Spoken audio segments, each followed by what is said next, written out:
할렐루야. 사랑하는 성도 여러분, 한 주간 동안 평안하셨습니까?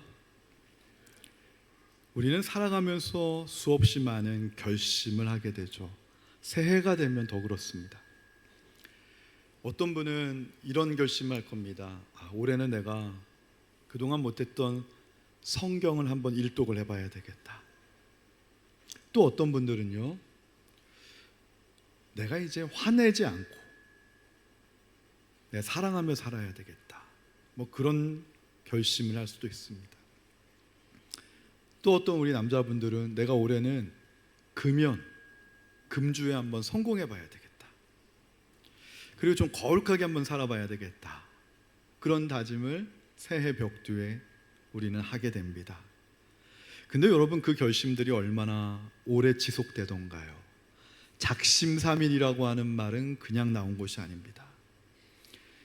굳게 마음 먹어도 며칠 지나면 우리 마음은 나도 모르게 흐지부지 되고 또다시 옛날의 모습으로 돌아가는 내 자신을 발견하며 좌절하고 화가 났던 때가 얼마나 많습니까?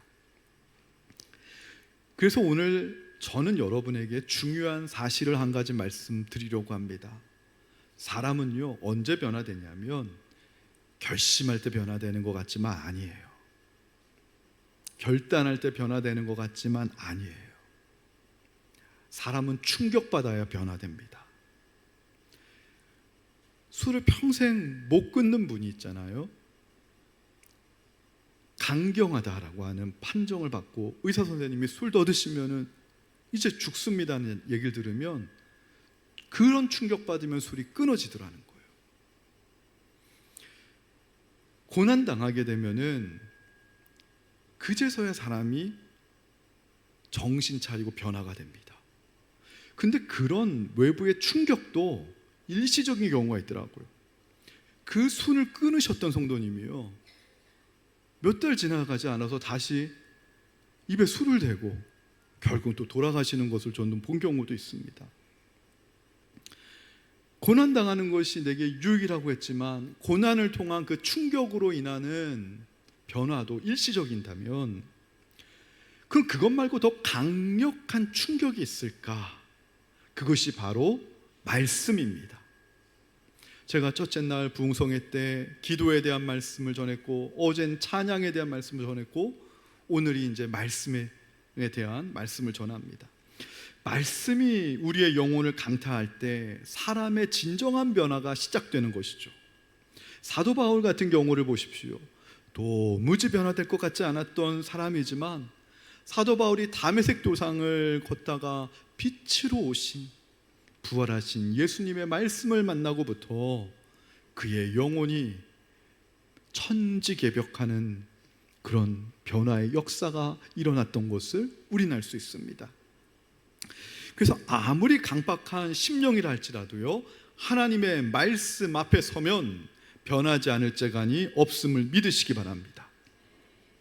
저는요, 저와 여러분이 고난당해서 그 고난으로 인한 일시적으로 강제되는 변화에 머무르는 인생 살지 마시고요, 하나님의 말씀으로 인하여 영원히 변화되는 인생을 살게 되기를 정말 소원합니다. 그 말씀은 어떠한 능력이 있는가? 말씀의 역할 첫 번째는 영혼의 수술의 칼이 말씀입니다. 오늘 디모데후서 3장 16절은 이야기하죠. 모든 성경은 뭐라고요? 하나님의 감동으로 된 것이다. 그래서 교훈과 책망과 바르게 함과 의로 교육하기에 유익하다라고 이야기합니다. 여기서 책망과 바르게 함이라고 하는 이 단어에 주목하게 되는데요, 이것이 시사하는 바가 무엇이냐면 말씀은 단순히 우리에게 좋은 정보를 주는 책이 아니라는 거예요. 내가 인생을 좀 더 잘 살아보기 위해서 유익한 정보를 획득하기 위한 책이 말씀이 아닙니다. 그래서 저는 경계하는 게 성경 지식에 대해서 박사가 되려고 하는 분들 보면 경계합니다. 위험한 겁니다. 여러분, 왜 그렇게 시간이 남아도십니까? 그거 할 필요 없습니다. 성경은요, 우리 보고 성경 박사가 되라고 하나님이 허락하신 게 아니라 그 말씀으로 우리의 삶이, 우리의 영혼이 변화되라고 주신 말씀인 걸 깨달으시기 바랍니다. 그래서 말씀은요, 우리의 영혼을 수술하는 도구, 칼과 같은 거예요. 이거를 히브리서 4장 12절은 더 보다 정확하게 적시하고 있는데요, 우리 다 함께 한번 읽어보겠습니다. 히브리서 4장 12절 말씀 시작. 하나님의 말씀은 살아있고 활력이 있어 좌우의 날선 어떤 것보다도 예리하여 혼과 영과 미 관절과 골수를 찔러 쪼개기까지 하며 또 마음의 생각과 뜻을 판단하나니. 이 말씀을 통해서 말씀이란 우리의 영혼을 수술하는 칼이구나, 메스구나 하는 걸 알 수 있습니다. 마치 의사가요, 환자를 살리기 위해서 환부를 도려내고 그렇듯이 말씀은 우리 내면에 깊이 박혀있는 암덩어리와 같은 죄, 고집, 상처, 열등감을 정확하게 찔러 쪼개고 도려내기에 충분하다는 것이죠. 그렇게 말씀을 제대로 읽으면 어떤 반응이 나와야 되는 줄 아십니까? 아파야 됩니다. 아파야 돼요. 찔림이 있으니까 아플 수밖에 없습니다. 아, 내가 그동안 잘못 살았구나. 내 안에 나도 모르는 감추어진 이런 욕심이 덕지덕지 있었구나. 탄식과 통증을 느낄 수 있어야 됩니다. 왜냐하면 그 아픔이 바로 우리 영혼이 수술받고 있다라는 증거요. 죽은 사람은 아픔을 느끼지 못하는데 내가 영적으로 살아있기 때문에 아픔과 찔림을 느낄 수 있음이 내가 살아있다는 신호이기 때문에 오히려 감사해야 된다는 것이죠. 그러므로 인간의 수양과 도덕적인 결심만으로 인간의 깊은 죄의 뿌리를 뽑아낼 수 없습니다. 오직 예리한 성령의 검, 말씀만이 저와 여러분의 관절과 골수를 찔러 수술해서 우리를 새로운 사람으로, 새로운 인생으로 변화시켜내는 줄로 믿습니다. 여러분, 말씀으로 영혼의 수술을 받은 사람이 인류의 역사를 바꿔낸 예는 얼마든지 많이 있습니다. 대표적으로 한 예를 지금부터 말씀드릴 텐데요, 제가 가장 존경하는 작가가 있습니다. 러시아의 대문호 도스토옙스키입니다. 예전에 제가 한국에 있을 때 서울대 교수님이 그런 얘기를 하더라고요. 목사님, 모든 소설가들이, 전 세계 소설가들이 가장 추앙하는 작가가 도스토옙스키입니다. 도스토옙스키의 이 소설은 도스토옙스키 이전과 이후에도 앞으로 나올 수 없는 수술이라는 거예요. 그 인간에 대한 깊이 있는 통찰, 이거는 그러니까 소설가 위의 소설가라는 거죠. 작가 위의 작가. 뭐 일반적인 노벨 문학상 받는 사람들도 경의를 표할 정도의 대문호가 도스토옙스키거든요. 그래서 제가 이 도스토옙스키의 소설을 참 좋아합니다. 근데 그러다가요, 소설만 읽다가 이분의 인생을 보고 깜짝 놀랐어요. 이 도스토옙스키는 젊은 시절에 사회주의 운동에 가담했습니다. 그때 황제가 다스리는 시절이었기 때문에 볼셰비키 혁명 이전에 사회주의 운동에 가담했다가 체포가 돼서 사형 선고를 받게 됩니다.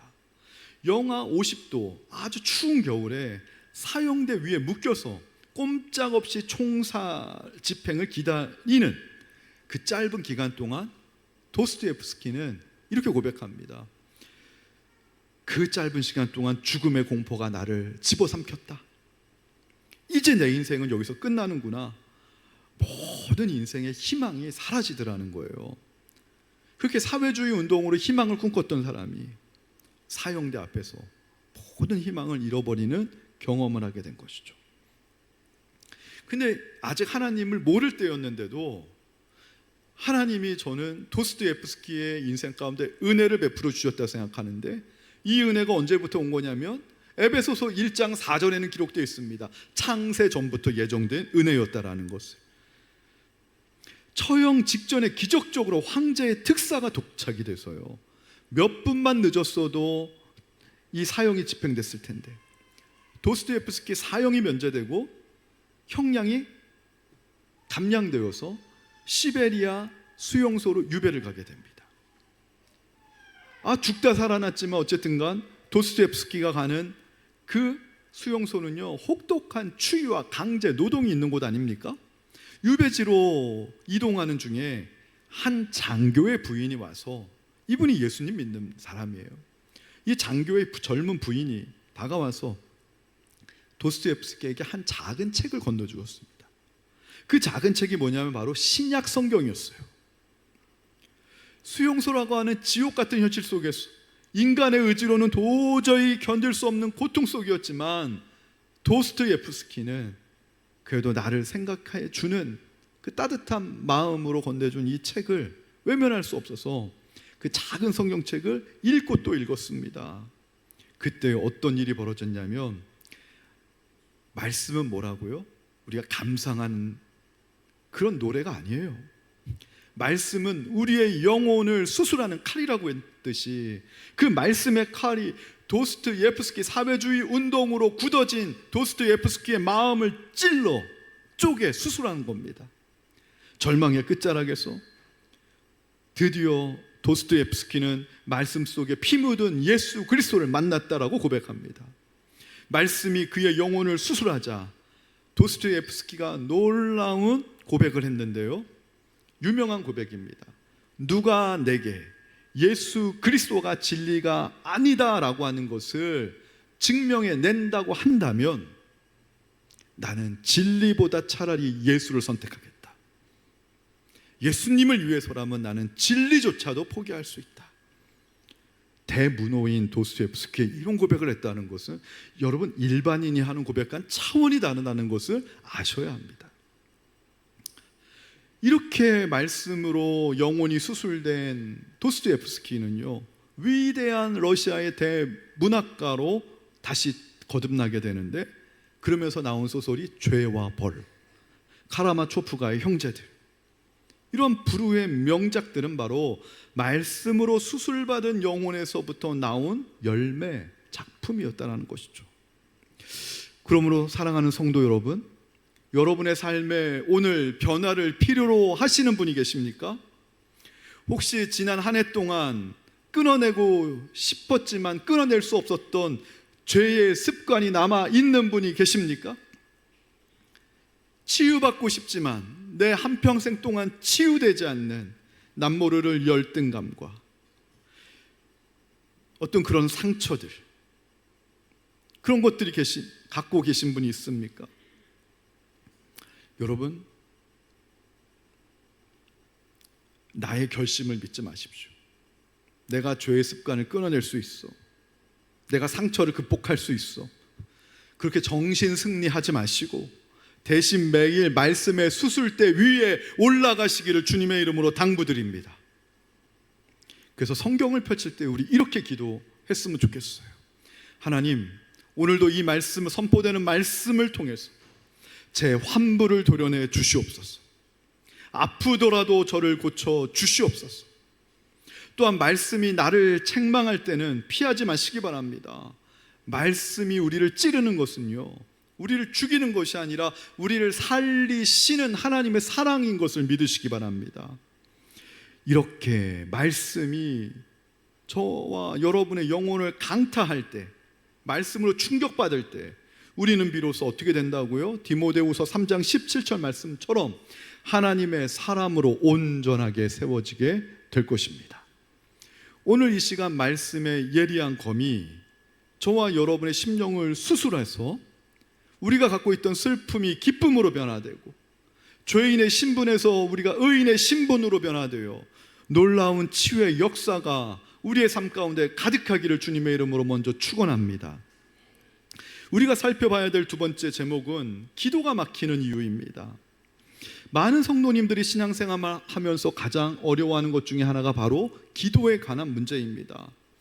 저에게 찾아와서 이렇게 하소연하는 분들이 많이 계셨습니다. 목사님, 저는 5분만 기도하면 더 이상 할 기도가 없습니다. 기도를 길게 하고 싶은데 미천이 금방 떨어집니다. 여러분, 왜 그럴까요? 왜 우리의 기도가 5분을 넘기기가 힘들까요? 아무리 기도 잘하는 남자분들도요, 10분을 넘어가는 남자분들을 거의 못 봤어요. 장로님조차도 그래요. 그 이유를 말씀드릴게요. 우리가 기도를 나의 생각, 나의 욕심, 나의 의지로만 채우려고 하기 때문입니다. 내 안에 있는 것으로만 기도하려고 하니까 금방 기도의 재료가 고갈되는 것입니다. 그래서 우리가 먼저 알아야 될 것은 기도는 나의 독백이 아니다라는 사실을 깨달아야 됩니다. 기도는 하나님과의 대화이지 나의 독백이 아닙니다. 그러니까 대화가 되려면 뭐가 돼야 됩니까? 먼저 상대방의 말을 들어야 합니다. 상대방이 무슨 말을 하는지를 들어야 내가 대답을 할 거 아닙니까? 해외 나와서 영어가 잘 안 되는 이유가요, 상대방의 영어 하는 걸 들어야 내가 말을 할 수 있는데, 한국에서 암기식으로만 우리가 진짜 외우니까 안 들려요, 무슨 말을 하는지. 그러니까는 그냥 알아듣는 척 하는 거예요. 우리의 기도가 마치 이와 같지 않냐라고 하는 것이죠. 그렇기 때문에 하나님의 말씀인 성경이 저와 여러분 안에 들어오게 되면 어떤 현상이 벌어지느냐 하면, 그 말씀에, 내 안에 들어온 말씀에 저와 여러분의 심령이 반응하게 되어 있습니다. 그 반응으로 터져나오는 게 바로 기도라는 사실을 깨달으시기 바랍니다. 그러므로 우리는 말씀이 기도의 연료가 된다는 사실을 깨달아야 됩니다. 연료가 없으면 자동차가 멈추듯이요, 말씀이 없으면 우리의 기도의 불은 꺼지기 마련입니다. 말씀이 없으니 기도가 5분, 10분밖에 안 가는 거예요. 목사님, 걱정하지 마십시오. 저는 말씀이 없는데도 막 30분, 40분 기도합니다. 그런 기도를 무슨 기도라고 하냐면 정욕의 기도라고 하는 거예요. 하나님과 전혀 상관없는 나의 그냥 독백인 거예요. 여러분, 기도를요 정확하게 하면, 제가 첫째 날 말씀드렸죠, 기도는 100% 어떻게 된다고요? 응답된다고요. 오늘 안 나오신 분들 때문에 잠깐 설명해 드릴게요. 오늘은 부흥회니까 제가 말씀 충분히 전하고 기도할 텐데요, 바쁘신 분들은 먼저 가셔도 됩니다. 12시 되면. 여러분이 그렇게 양해가 된다면 아멘 해주시기 바랍니다. 네. 50%가 안 되는 것 같은데요. 여러분, 우리의 기도가 왜 100% 응답되냐? 첫 번째, 우리가 기도할 수 있는 이유는 뭐라고요? 기도는 하나님을 아버지라고 부를 수 있는, 하나님의 자녀만 기도할 수 있는 특권이 주어지는 거예요. 근데 하나님을 아버지라고 부를 수 있는 바로 그 특권은 어떻게 주어졌는가? 예수님의 공생에서 한 번 하나님을 아버지로서 잃어버린 적이 있습니다. 그게 바로 십자가였어요. 십자가에서 예수님이 어떻게 독백하셨냐면, 나의 하나님, 나의 하나님, 어찌하여 나를 버리십니까? 이때 나의 아버지, 나를 어찌하여 버리십니까? 라는 단어를 쓰지 못해요. 예수님의 기도하는 걸 보면요, 성경 복음서를 보면 항상 예수님 기도하실 때마다 하나님을 아버지라고 불렀어요. 근데 십자가 도상에서만큼은 버림받을 때는 아버지라고 부르지 못하고 하나님이라고 부를 수밖에 없었던 거예요. 그 이유가 뭐냐면, 우리의 죄 때문에 예수님이 하나님을 아버지로 잃어버림으로 말미암아 저와 여러분이 하나님을 아버지로 얻을 수 있게 하기 위함임을 믿으시기 바랍니다. 예수님이 하나님께 버림받음으로 말미암아, 우리의 죄 때문에 버림받음으로 말미암아 그 대가로 저와 여러분이 영원히 하나님으로부터 버림받지 않게 된 거예요. 이걸 믿는 게 바로 뭐냐면, 우리가 기도한 다음에 끝에 예수님의 이름으로 기도합니다가 바로 이런 뜻이란 사실을 이제 여러분 잊지 마시기를 바랍니다. 예수님의 이름으로 기도합니다가 주문이 아니라 이런 뜻이 있는 거예요. 우리로 하여금 아버지를 얻게 하기 위해서 아버지신 하나님을 십자가에서 잃어버리시고 본인이 대신 버림받으시고, 그 예수님의 그 우리를 위한 중보 사역을 믿는 그 믿음으로 말미암아 우리가 하나님께 예수님의 이름으로 기도합니다 할 수 있는 특권을 갖게 됨을 믿으시기 바랍니다. 이게 얼마나 놀라운 특권인지 몰라요. 그런데 이 성도들의 기도를요, 요한계시록 5장에 보면은 하나님이 어디다 받는다고요? 요한계시록 5장 8절에 금대접에다 받는다는, 금대접, 향이 가득한 금대접. 이 향은 성도들의 기도라. 그럼 이 금이라고 하는 게 성경에서 무엇을 의미하냐면, 금은 일단 귀한 겁니다. 그리고 금은 영원히 변치 않습니다. 성경에서 가장 귀한 거, 하나님의 영광을 상징하는 게 금인데, 성도들의 기도를 질그릇에다 받을 수도 있잖아요. 나무 그릇에다 받을 수도 있잖아요. 근데 왜 하필이면 금그릇, 금대접에다가 성도들의 기도를 받으시냐면, 그만큼 하나님이 성도들의 기도를 중요하게 여기신다는 거예요. 소중하게 여기신다는 거예요. 그렇게 하나님이 귀하게 여기시는 게 기도인데, 우리는 하나님께 우리의 기도를 얼마나 인색했습니까? 그러면 또 한번 생각해 보자고요. 그렇게 천상에 있는 금대접에다가 우리의 기도를 담을 정도로 그렇게 하나님이 우리의 기도를 받으셨는데, 그 기도가 사라지겠냐고요. 하나님이 이걸 사탄한테 빼앗기시겠냐고요. 그렇게 귀한 곳에다 받으셨는데, 이 말은 무엇이냐면, 우리의 기도는 하나님이 하나도 버리시는 것 없이 다 차곡차곡 다 받으신다는 사실을 믿으시기 바랍니다. 그래서 성도의 기도는요 100% 응답이 되는 거예요. 근데 어떤 분들은 이렇게 반문해요. 목사님, 왜 기도했는데 바로 응답이 안 오는지 모르겠습니다. 여러분, 요한계시록 8장 5절에 보면 하나님께서 기도의 응답을 어떻게 하시냐면, 제단의 불과 이 향이 가득한 금대접을 쏟아부으신다 그래요. 천상에서부터 지상으로 쏟아부으시면 하나님이 일하시는 거예요. 번개와 우레와 지진과 음성으로 일하시는데, 그게 기도 응답을 의인화적으로 표현한 거예요. 중요한 거는 여러분, 천상에 저와 여러분의 각각 이름으로 된 금대접이 있음을 이제 깨달으셨죠. 그 금대접에 우리의 기도가 계속 차곡차곡 적금 부어지듯이 쌓여지고 있는데, 이게 다 차게 되면 어떻게 된다고요? 금대접에 있는 기도의 양이? 이걸 하나님이 때가 되면 지상에 쏟아부으시는 거예요. 제단의 불과 그 금대접에 있는 기도의 양이 쏟아지면서 하나님이 우리의 역사 속에 개입하셔서 구속사적으로 하나님이 응답하시고 말씀을 성취하시고 우리의 기도에 일하시는데, 문제는 저와 여러분이 기도한 게 없어가지고 일하시고 싶어도 쏟아붓고 싶어도 기도의 양이 채워지질 않으니 역사가 되겠습니까? 정주영 회장의 유명한 말 있잖아요. 여복의 자네 해보긴 해봤나? 여러분, 기도는 해보긴 해보셨습니까? 기도 해보지도 않고 안 된다고.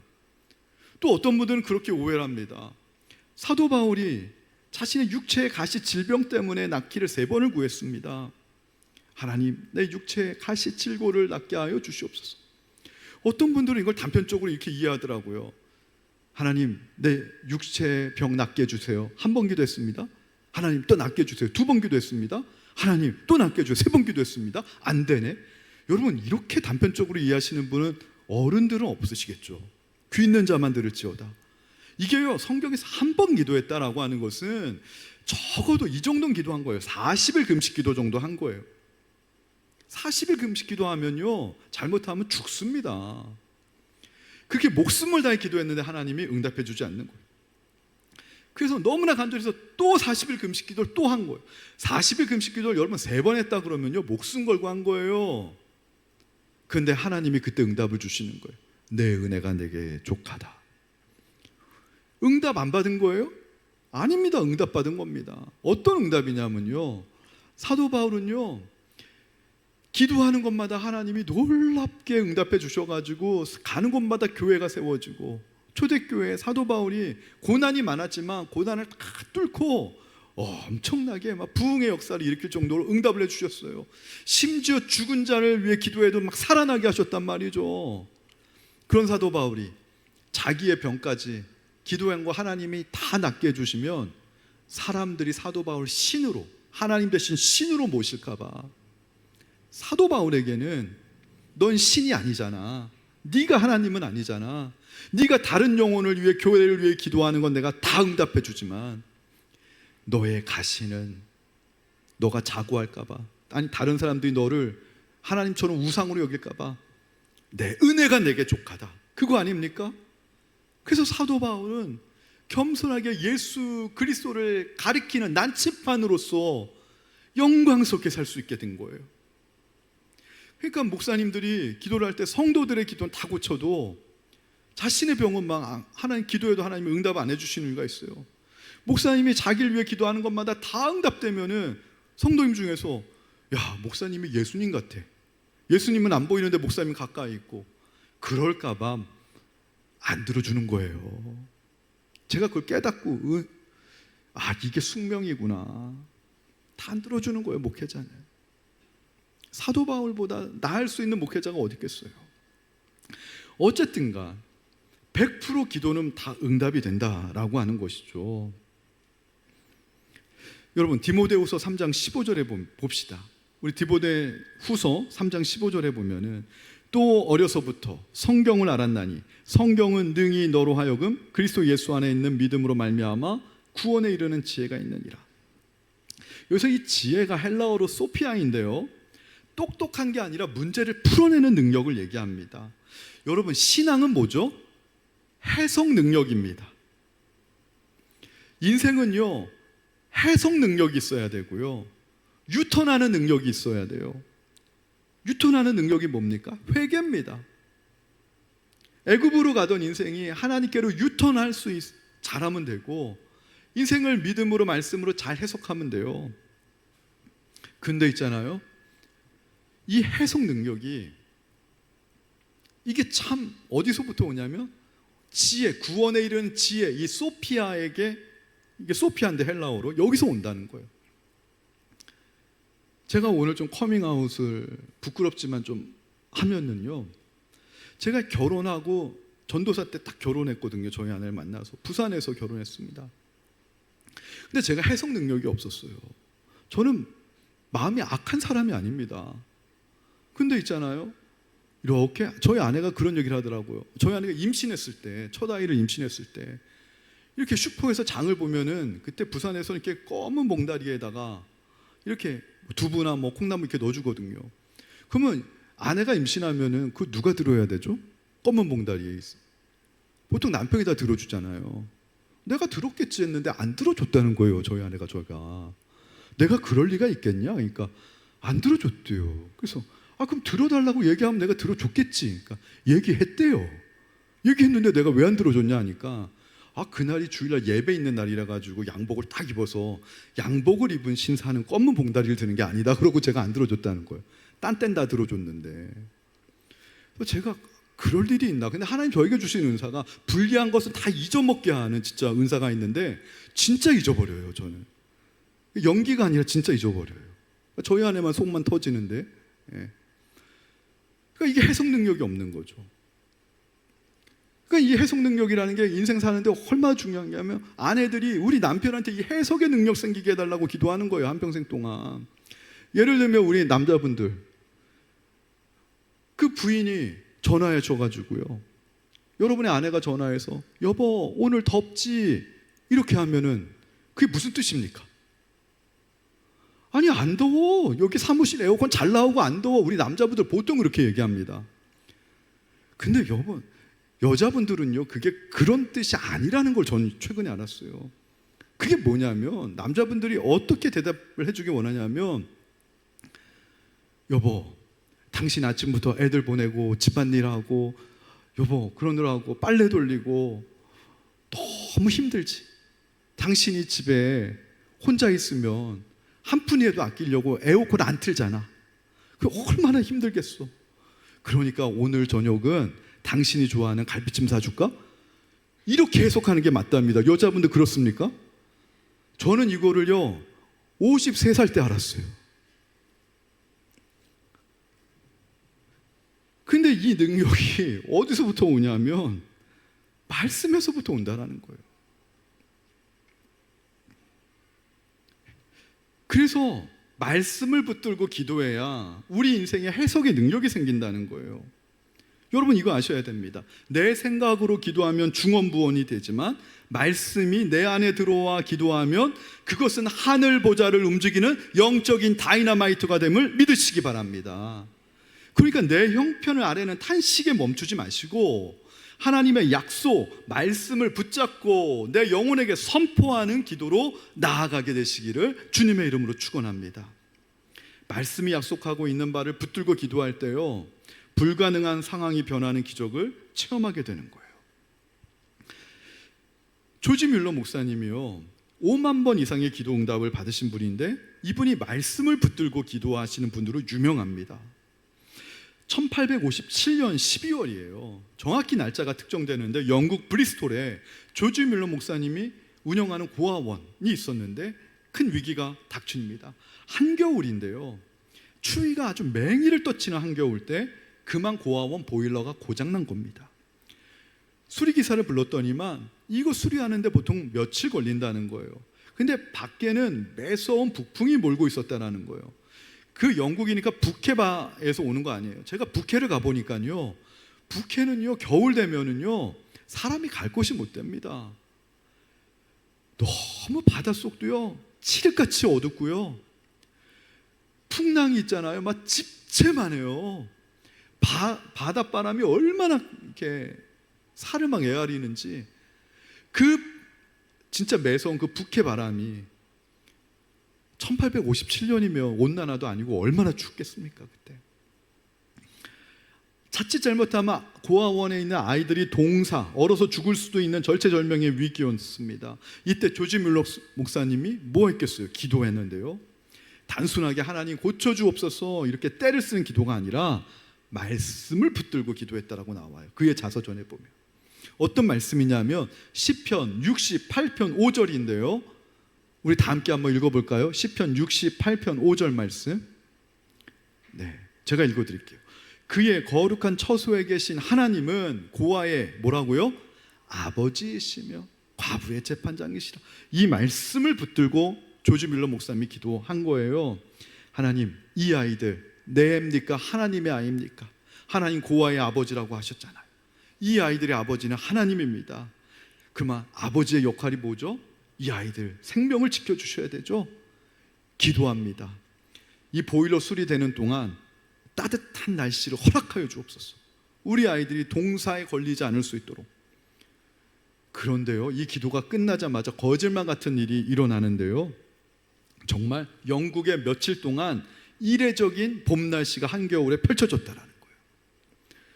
그리고 나서 보일러 수리가 끝나자마자 다시 원래 날씨로 돌아갔다라는 거예요.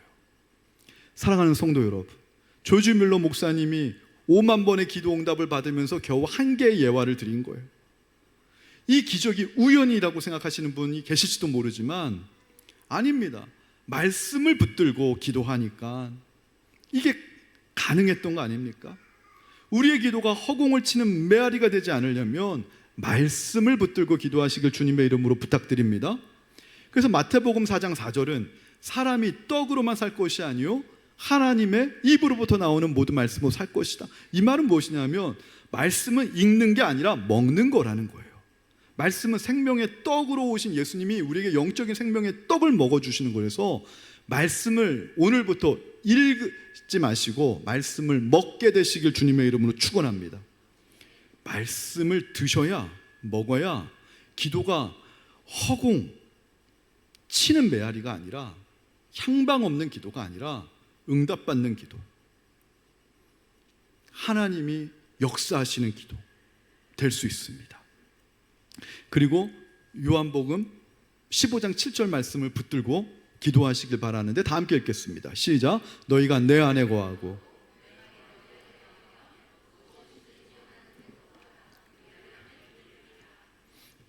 여러분, 말씀에 기도라고 하는 불을 붙이셔야 돼요. 말씀은요, 기도라고 하는 불의 재료예요. 장작 같은 거예요. 장작이 발화가 돼야, 타올라야 저와 여러분이 추운 겨울에 따뜻하게 우리 몸을 녹일 수 있는 거 아닙니까? 그래서 말씀과 기도는 영적 승리의 이중주인데 여기다 한 가지를 더하면 찬양이 들어가는 거예요. 그래서 말씀과 기도와 찬양이 성도가 이 땅 위에서 믿음으로 승리할 수 있는 기적의 삼중주다. 그것이 바로 요한계시록 5장 7절 8절인데요 우리 다 한번 요한계시록 5장 7절 8절 읽겠습니다. 시작. 그 어린 영이 나와서 보좌에 앉으신 이의 오른손에서 두루마리를 취하시느니라. 그 두루마리를 취하심에 내 생물과 24장로들이 그 어린 양 앞에 엎드려 각각 검은 고와 향이 가득한 금대접을 가졌으니 이 양은 성도들의 기도라. 이게 무슨 말씀이냐면 천상 예배에서 어린 양 대신 예수님이 하나님으로부터 두루마리를 위임받습니다. 이 두루마리 속에는 이 세상에 있는 모든 역사가 어떻게 진행되고 하나님이 구속사로 어떻게 이 세상을 역사를 완성해 갈 것인가 비밀이 담겨져 있는 게 구속사, 바로 두루마리치기입니다. 이 두루마리가 예수님에게 위임됐다는 것은 이제 예수님 보고 이 세상을 주관하라는 거예요. 그래서 예수님이 만왕의 왕이 되셨고, 이 사건은요, 예수님이 십자가에서 부활하시고 하나님 보좌 우편에 갔을 때 이루어지는 것입니다. 그때요, 옆에 뭐가 있냐면 검은 고가 있는 거예요. 두루마리와 함께. 검은 고는 뭘 의미하냐면 성도의 찬양을 의미합니다.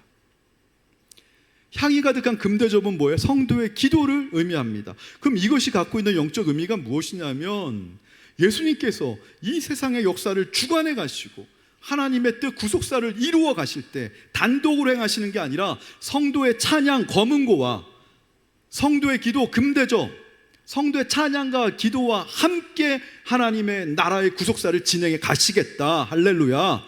이것이 믿어지시면 기도와 말씀과 찬양, 이것이 우리 영적 승리의 기적의 삼중주라는 사실이 이해가 되실 것입니다. 마지막으로요, 그러면 이 말씀을 우리가 어떻게 대해야 되는가? 말씀은 우리에게 수술받는 것이고, 두 번째는 우리를 온전한 능력자로 세우는 능력이 있음을 믿고 말씀으로 무장해야 되는 거예요. 디모데후서 3장 17절에 보면 이는 하나님의 사람으로 온전하게 하며 모든 선한 일을 행할 능력을 갖추게 합니다. 여기서 이거 갖추게 한다라고 하는 것이 완전히 무장한다라는 말인데요, 우리가 세상에 나가서 매일 깨지고 넘어지는 이유가 뭐냐면 무장이 안 돼서 그렇습니다. 빈손으로 전쟁터에 나가면 백전백패인 건 너무나 당연하죠.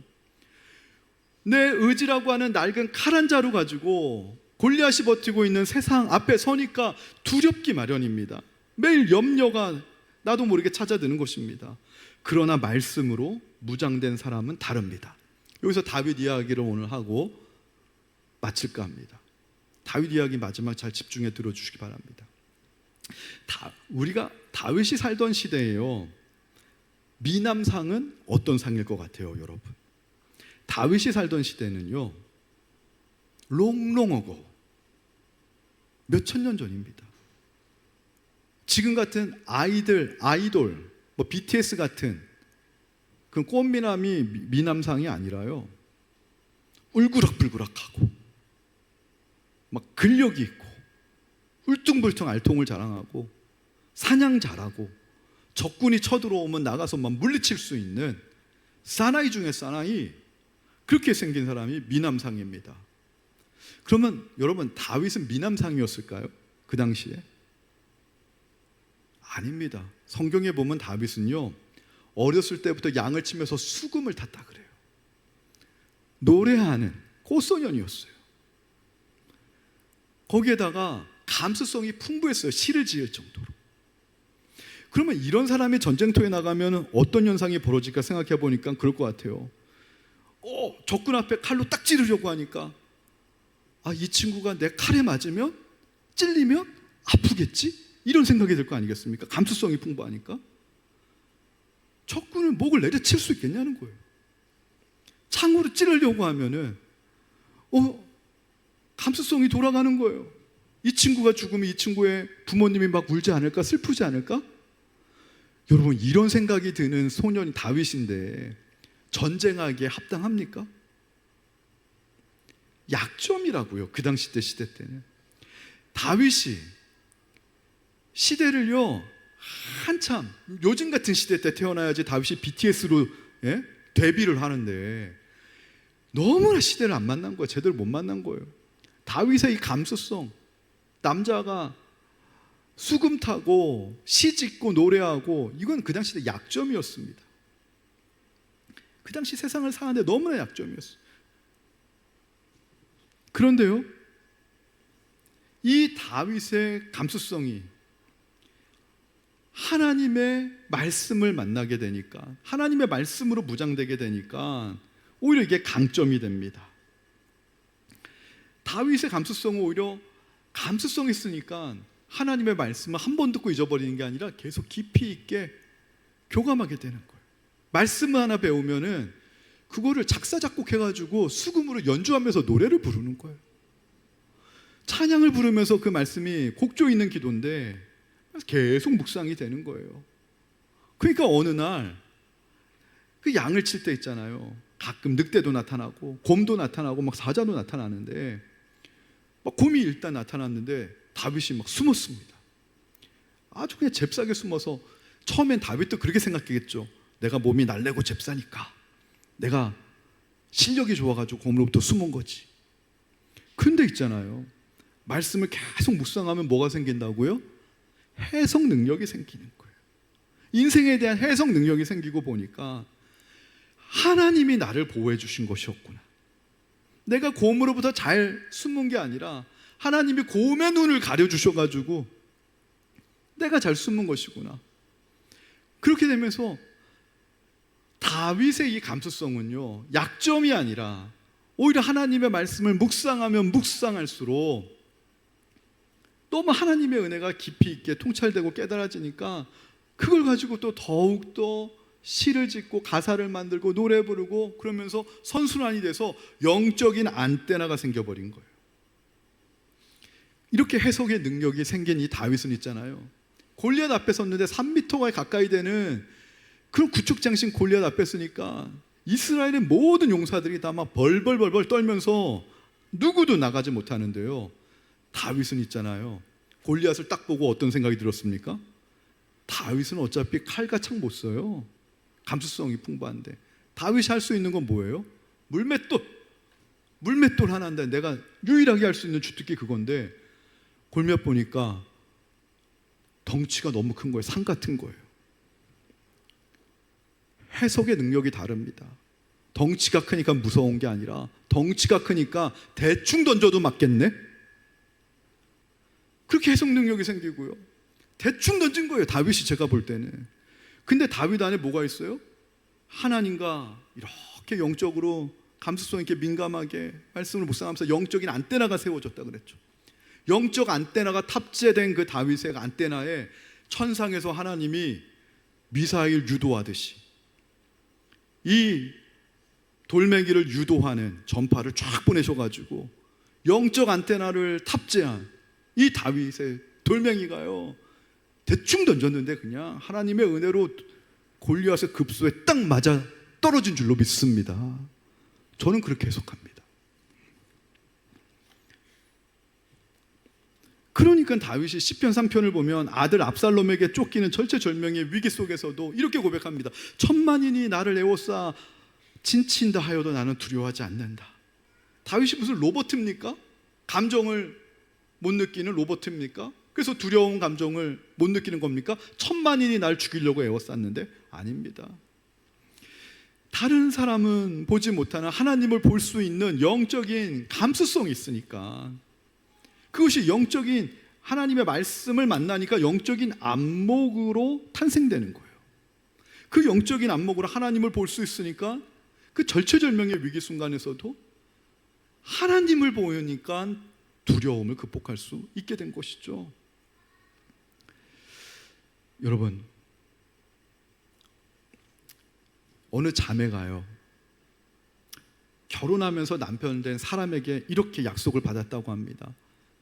자기야, 우리가 이제 결혼하게 되면 나는 당신한테 바라는 게 딱 하나 있어. 한 가지만 약속해줘. 날 사랑한다면 한 가지만 약속해줘. 형제가 내가 다 해줄 수 있지. 약속해줄게. 뭔데? 그러니까 우리 자기 전에 꼭 손잡고 기도하면서 자자. 허락을 받아냈다고 합니다. 결혼 후 잘 지키는가 싶었는데요, 어느 날 이 신혼 때 남편이요 회사에서 회식해가지고 술이 잔뜩 취해서 늦게 들어오다는 것입니다. 아내는 속이 상했지만 그래도 약속은 약속이라 여보 기도하고 잡시다. 근데 이미 남편은 술에 취해가지고 침대에 누워 뻗은 거예요. 누워 뻗은 남편의 손을 잡고 기도를 하기 시작했다고 합니다. 하나님, 오늘 남편이 술을 많이 마시고 왔습니다. 이렇게 기도를 하는데 자고 있는 줄 알았던 남편이 갑자기 벌떡 일어나더니만 아내 귀에다 대고 이렇게 속삭이더라는 겁니다. 여보, 하나님께 술 마셨다고는 하지 마. 내가 아파서 누웠다라고 얘기해줘. 여러분, 이걸 통해서 제가 든 생각이 무엇이냐면 습관이 무서운 거라는 거예요. 나쁜 습관은요, 공든탑을 무너뜨립니다. 어떤 분이 힘겹게 국회의원 배지를 달고 높은 자리에 올라갔는데 그 잘못된 습관으로 스캔들이 나고 뇌물을 받고 그런 것들이 나와서 한순간에 무너지는데 그게 한 번 그랬겠냐고요. 잘못된 습관이 오랫동안 쌓여서 그런 거 아니겠습니까? 어떤 분들은 보면 생각의 습관도 있어요. 늘 어떤 일만 있으면 부정적인 생각이 돌아가고, 남을 험담하는 생각이 돌아가고, 남을 탓하는 생각이 돌아가고. 이 습관을 고쳐야 됩니다. 습관이 우리를 만드는 거예요. 오늘 이 술 취한 이 남편처럼 있잖아요. 억지로라도 기도의 습관을 들이시고, 어제도 찬양했잖아요. 찬양은 우리가 기쁜 감정이 동할 때 부르는 게 아니라 사슴이 목이 마르는 그 목마름의 자리에서부터 억지로라도 내 영혼을 향해 선포하는 게 찬양이라고.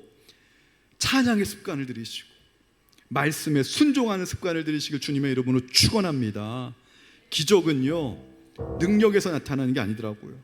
성경을 보니까 기적은요, 하나님의 말씀에 순종할 때 나타나더라고요. 제가요, 오늘 이제 기도를 할 건데요, 오늘 아침에 하나님한테 물었습니다. 오늘 기도하고 안수기도 할 때 하나님 어떻게 일하실 겁니까? 저한테 걱정하지 말고 하라는 거예요. 우리 어떤 분들은 그래요. 아기가 감기가 걸렸어요. 심한 감기가 걸렸어. 그러면 그럼 내일 주일은 나오지 마세요. 월요일 날 학교 가야 되니까. 그렇게 얘기를 많이 해요. 아기가 감기 걸렸다 그러면 학교 가는 게 더 중요하니까 주일은 그냥 안 나오셔도 돼요. 잘 푹 쉬시고. 그거를 틀렸다라고 할 수는 없습니다. 그렇게 한다고 구원이 끊어지는 거 아닙니다. 그렇게 신앙생활 해도 괜찮습니다. 근데 한 가지 생각해 볼 부분이 있는 것 같아요. 어제 있잖아요, 저희 아내가 저한테 갑자기 이런 얘기를 하더라고요. 저희 아내가 사실은 이것 좀 과로하면서 요즘 감기가 왔어요. 면역력이 떨어지면 과로하니까 막 며칠 전부터 막 너무 힘들어 하더라고요. 콧물 막 줄줄 쏟아지고 정신 못 차리는데, 근데 어제 집회 때, 저녁 집회 때 찬양하다가 콧물이 막 쏟아지고 나더니만, 찬양 끝나고 나더니만 콧물이 싹 마르더니만 감기가 낫대요. 할렐루야. 이 말레이시아 감기가 쉽지 않거든요. 이게 이틀 만에 낫는 게 아니거든요. 그러면서 아내 얘기를 들으면서 그런 거예요. 아니, 우리 아내는 찬양하다가 감기도 낫는데 우리는 성도님들이 아이가 감기 걸렸다 그러면 쉬세요, 이렇게 하는 게 정말 하나님이 기뻐하시는 일일까? 아니면은 믿음으로 하나님이 책임지니까 한번 나와보세요. 근데 그럴 수 있는 우리에게 믿음이 있나? 괜히 그랬다가 안 나면 또 그 성도님한테 무슨 원망을 받을까 하는 두려움이 있지 않나, 우리 안에? 과연 우리 안에 믿음이 있는 걸까? 그러면서 번뜩 아침에 묵상하다가 하나님이 이용규 선교사님 몽골의 간증이 생각나게 한 거예요. 여러분, 내려놓음 책에서 다 읽으시지 않았어요? 몽골에 이용규 선교사님이 가서 개척을 하고 교회를 하는데, 그 몽골의 그 순박한 그 젊은 청년이 그 주일날에 소를 있잖아요. 그 소가 몽골에서는 재산 아닙니까? 그 가정에 소를 돌보라고 이렇게 가는데 소를 잃어버리게 된 거예요. 소를 찾아 나서다 보니까 예배 시간이 온 겁니다. 소를 계속 찾다가 예배 시간에 늦으면 오늘 예배 못 드릴 것 같고, 이 젊은 여학생이 고민합니다. 그렇다고 예배를 못 드릴 것인가, 소를 찾을 것인가. 근데 예배를 드리면 소를 잃어버리면 우리 집의 전 재산을 잃어버리는 건데 우리 가정들 어떻게 사나 고민하다가 이 여학생이 어떻게 했다고 나오죠? 그 책에 예배를 선택했잖아요. 근데 신기한 건 예배를 드리고 나왔는데 그 교회 예배당 앞에 잃어버렸던 소가 돌아와 있더라는 거. 우리에게 그런 믿음이 있냐라는 것이죠. 갑자기 오늘 아침에 그 간증이 생각이 나더라고요. 여러분, 오늘 기도하실 때요, 제가 한국에서 목회할 때는 기적이 필요하지 않았어요. 한국 목회는 상식적인 것만, 말씀의 상식과 은혜로만도 목회가 됐는데, 해외 나와서 말레이시아 땅에 살면서 있잖아요, 우리 성도님의 삶을 보고 제 목회를 보면서 이건 기적이 없으면 해외는 살 수가 없는 곳이더라고요. 그래서 제가 회개했습니다. 하나님, 이제 기적을 믿기로 했습니다. 왜냐하면 가나안 가면은 하나님 만나와 메추라기라는 기적 안 내려주셔도 가나안에선 살거든요. 근데 광야에서는 만나와 메추라기라는 기적을 안 내려주시면 다 굶어 죽는 거예요. 하나님이 장소에 따라 때에 따라 역사하시는 게 다른데, 저는 오늘 하나님의 기적을 믿습니다. 지난번 우리 그래서 서남아시아 선교사 대회 올 11월 달인가 우리 교회에서 했을 때 50견이 났어요. 선교사님, 스리랑카 선교사님 왔는데 여기 앞에 앉으셨는데 축도할 때 이게 안 올라갔는데, 그날 안수기도 받고 이게 확 올라가는 거 보면서요, 제가 뒤에 앉아있다가 목사인데 부끄럽지만 깜짝 놀랐습니다. 내 눈앞에서 이런 일이 벌어지네. 우리 교회가 그런 교회입니다. 할렐루야. 그 또 들어보니까 우리 교회요, 가난하게 오셨다가 부자 되신 분이 많은 교회가 우리 교회래요. 이건 아멘 하지 말라 그래도 하시네요. 우리 교회가 응답이 많은 교회고 기도가 쌓여있는 교회인데, 오늘 이 시간 여러분 한번 믿어보시라는 것이죠. 어제 저희 아내가 독감은 낫다니까, 감기는 낫다는데, 이따가 정말 믿음으로 기도하면 하나님 역사하시면, 뜻이 있으면 내 병이 나을 줄 믿습니다 하시는 분들만 손 드시면 그분한테 가서 제가 안수할 거고요. 이렇게 할 건데요, 특별히 우리 아이들 기도받고 싶으시면 우리 아이들의 미래를 제가 정말 다윗과 같은 인생 되게 해달라, 요셉과 같은 인생 되게 해달라, 느헤미야와 같이 정말 민족과 열방을 위로하고 치유하는 그런 인물이 되게 해달라. 이따 안수 기도할 텐데, 기도받고 싶은 분들은 아이들 여기 앞에 내보내 주시면 이따 안수 기도하도록 하겠습니다. 찬양하도록 하겠습니다.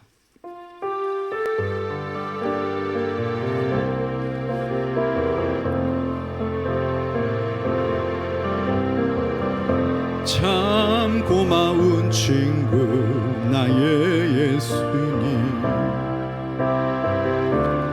나는 깨치기 쉬운 질그릇과 같으나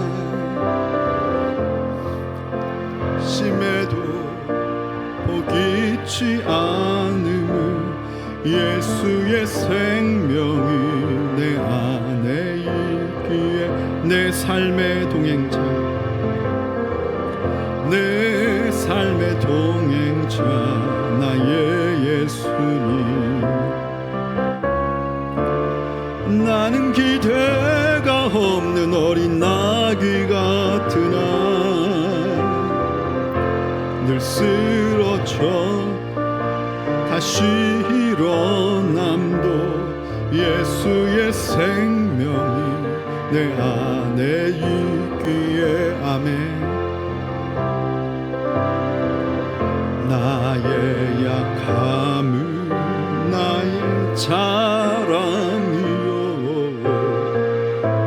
나의 실패는 나의 간증이요, 나의 아픔은 나의 상황이니 부르심 따라 내가 걸어. 여러분, 제가 이 찬양을 왜 선곡을 했는 줄 아십니까? 저는 이 찬양을 부를 때마다 하나님 앞에 참 죄송스럽기도 하고, 그리고 또 이 찬양을 부르고 나면 슬프기도 하지만 결론은 이 찬양이 맞다. 어제 영수증을 잃어버린 그 부인처럼, 근데 영수증을 잃어버려서 집에서 쫓겨날지 몰라도 찬양하다 보면 하나님은 선하시다. 그럼에도 불구하고 그런 느낌을 주는 게 이 찬양인데요, 다윗의 이야기를 보면서 다윗은 약점투성이의 인생이었습니다. 오죽하면은요 부모로부터 버림받았어요. 호적을 팠다는 게 아니라 사무엘 선지자가 기름 부어 올 때 다윗은 부모가 기억도 못했어요. 기억하지도 않았다는 거, 마음속에 지워졌다는 거예요. 형식적으로만 자녀였지. 그래서 다윗이 이렇게 고백합니다. 내 부모는 나를 버렸으나 하나님은 나를 버리지 않았다고. 시편에 다윗이 정말 그런 고백을 합니다. 내용적으로 버림받았다는 거예요. 어린 다윗이 한번 생각해봤어요. 사무엘 선지자가 자꾸 찾아가지고 내가 너를 지금부터 왕으로 기름 부어 세우겠다라고 할 때 어린 다윗이 그게 믿어졌을까? 부모로부터 버림받고 형제들로부터 인정받지 못한 천둥벌거숭이 같은 내 인생에 어느 날 와서 너를 왕으로 하나님이 세우신다고 하는 게 과연 믿어질까? 어린 나이에 골리앗 앞에 나가가지고 골리앗을 물리치고 나서 유명한 유행가가 생깁니다. 사울은 천천히요 다윗은 만만이라. 그래서 사울 왕이 다윗을 그렇게 막 죽이려고 쫓아다녀요. 그래서 다윗이 있잖아요, 사울 왕을 2번 죽일 수가 있었는데 살려줄 때 그때마다 사울 왕이 다윗에게 그럽니다. 하나님이 너를 이 나라의 왕으로 세울 것이다. 어렸을 때 사무엘 선지자로부터 들었던 나를 왕으로 세운다라고 하는 말이 사울 왕으로부터 또 나오네. 근데 그때도 정말 믿어줬을까? 다윗의 신세는 아무것도 없이 도망다니는 신세였는데, 사울 왕으로 쫓겨날 때도요 사울 왕의 아들 요나단이 다윗에게 그런 고백을 합니다. 너가 장차 하나님이 이 나라의 왕으로 세워줄 것이라 내가 생각한다. 또 왕이라는 얘기를 들어요. 여러분, 저와 여러분이 하나님의 왕 같은 제사장이라고 얘기하는데 정말 그게 믿어지세요? 지금 내 수준을 보면, 지금 내 형편을 보면, 내 믿음을 보면 너무 거리가 먼 것 같아요. 세상은 우리를 참소합니다. 네가 나중에 무슨 왕이 될 것이냐고. 성경은요 마귀의 첫 번째 역할이 참소하는 자라 그래요. 우리의 부끄러운 거, 우리의 죄진 거 다 참소하고 끄집어내서 하나님한테 고하는, 참소하는 자 앞에 우리가 무너지지 않습니까? 근데 그런 다윗이 나중에 고백을 합니다. 내가 바라는 한 가지 일이 있다면 내가 주의 궁정에서 주와 함께 거하며 하나님의 아름다움을 영원히 보는 것이라고. 다윗은 알았던 것이죠. 하나님이 주신 선물이 왕자가 귀한 게 아니라, 왕위가 귀한 게 아니라, 권세가 귀한 게 아니라 나를 그 자리까지 인도하신 하나님이 귀하다는 사실을. 여러분, 오늘 그런 마음을 가지고 이 찬양 한번 해보세요. 나의 약함이 정말 나의 자랑이라고 고백할 수 있나? 우리 마지막 찬양하고 기도하겠습니다. 참 고마운 친구.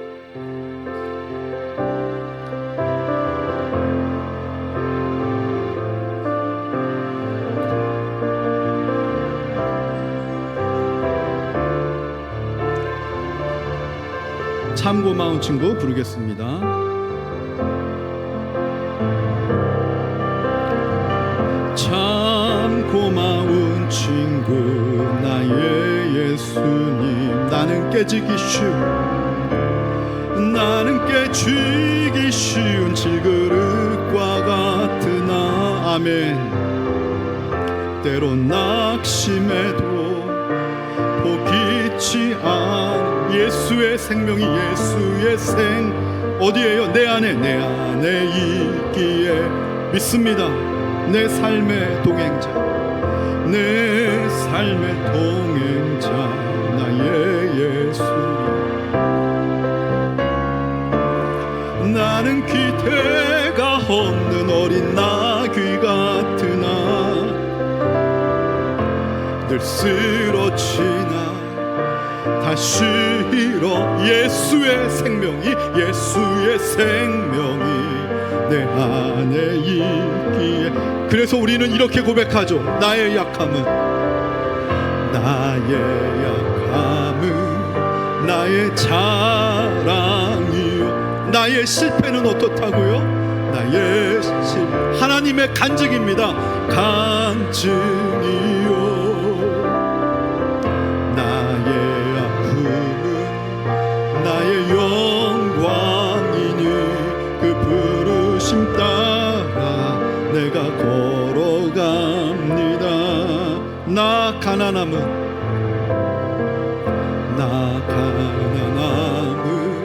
나의 상급이요 나 미련함은 나의 자랑이요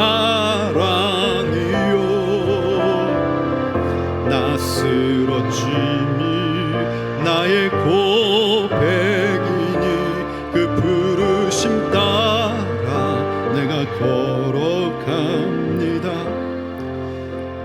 여러분, 다윗이 아팠기 때문에 전심으로 하나님을 찾았으니 나의 아픔은 나의 영광입니다.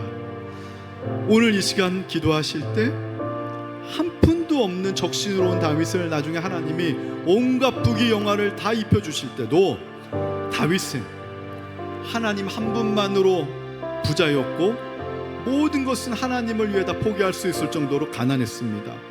오늘 기도하시다가 사업에 대한 축복의 약속을 받는 분이 나올지도 모르겠어요. 물질에 대한 축복의 약속을 받는 분이 나올지도 모르겠어요. 믿음의 응답이 먼저 오고 현실의 응답은 나중에 따라올 텐데 이건 하나 다짐했으면 좋겠습니다. 하나님이 내게 부를 허락하신다고 해도 하나님 앞에서 늘 가난했던 나의 마음 변치 않게 하여 주옵소서. 그래서 우리의 심령의 가난함이 나의 상급이고 나의 쓰러짐이 주를 향한 나의 사랑의 고백입니다. 이런 마음 가지고 기도하시면 오늘 아픈 것도 낫게 될 줄로 믿습니다. 물질의 문제도 해결될 줄로 믿습니다. 이 시간 주님의 이름을 한번 외치고요 기도하실 텐데 특별히 아픈 곳 안수기도 받길 원하시는 분들만 오른손 이렇게 들으시면 제가 가서 기도해 드리겠습니다. 우리 주님의 이름 한번 외치고 다 함께 통성으로 기도합니다. 주여